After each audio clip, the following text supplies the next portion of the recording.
재산세는 쉽게 말해 재산에 붙는 세금을 말하죠. 매년 6월 1일을 기준으로 토지와 건축물, 주택, 항공기, 선박을 소유하고 있는 자에게 소재지를 기준으로 부과하는 세금이 바로 재산세입니다. 재산세는 두 번에 나눠 납부를 하게 되는데요. 1기분은 주택 지분의 50%와 건축물 및 선박, 항공기의 재산에 대해서 7월 16일부터 7월 31일까지 납부하셔야 되고요. 2기분은 남은 주택 지분 50%와 토지분에 대해서 9월 16일부터 9월 30일까지 납부하셔야 합니다. 이때 주택분 재산세 청구 금액이 20만 원이 넘으면 7월과 9월에 절반씩 분할 납부할 수 있지만 20만 원 미만일 경우라면 7월에 일시 납부하셔야 됩니다.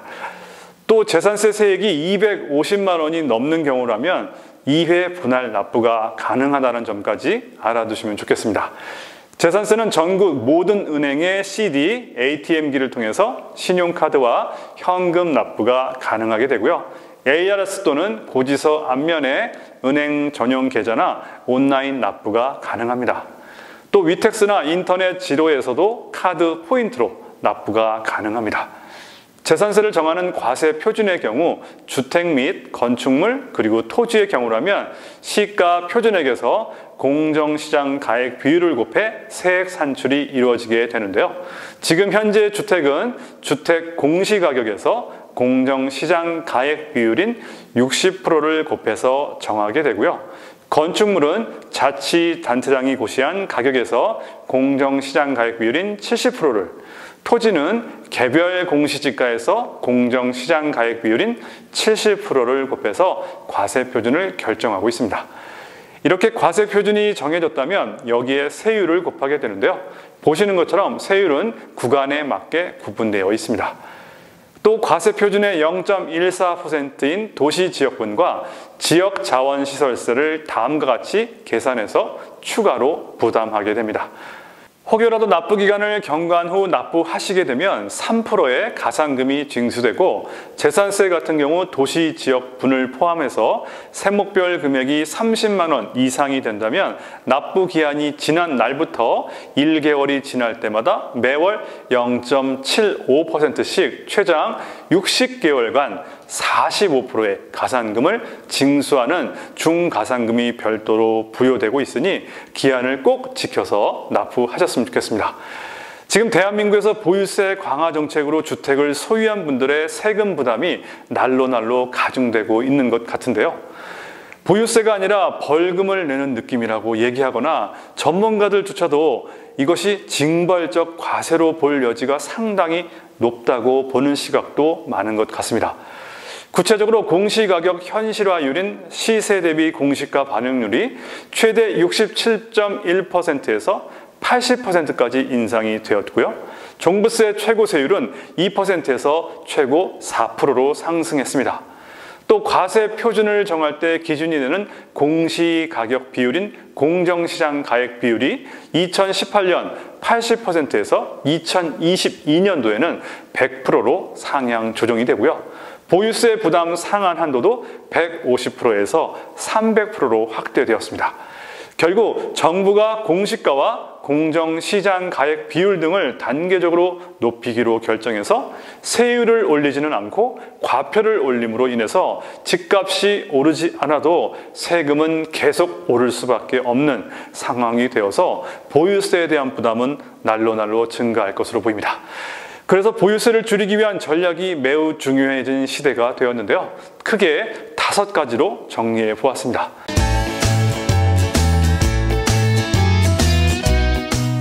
첫 번째, 재산세의 과표 대상인 공시가격을 낮추면 보유세가 줄어들겠죠.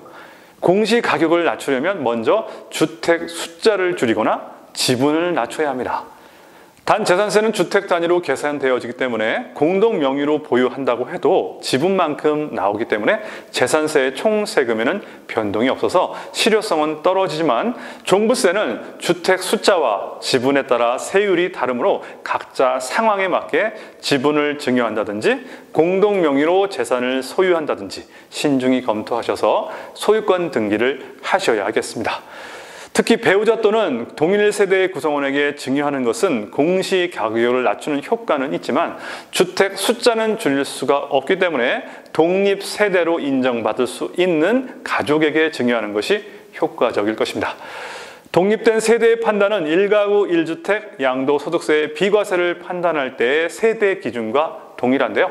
조건은 만 30세 이상이거나 또는 결혼을 했거나 직장 생활을 한다면 독립가구로 인정이 됩니다.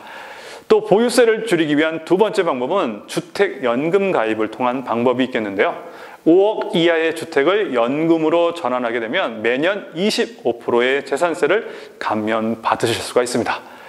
또 주거용 오피스텔을 소유하고 계신다면 해당 구청에 주거용으로 신고할 경우 과세표준과 재산세 세율을 낮춰서 재산세를 아낄 수가 있겠습니다. 또 세 번째는 내진 설계를 갖춘 주택이나 건축물도 재산세 감면 대상이 되는데요. 주택 규모와 준공 시기에 따라 재산세 감면 비율에 차이가 있습니다.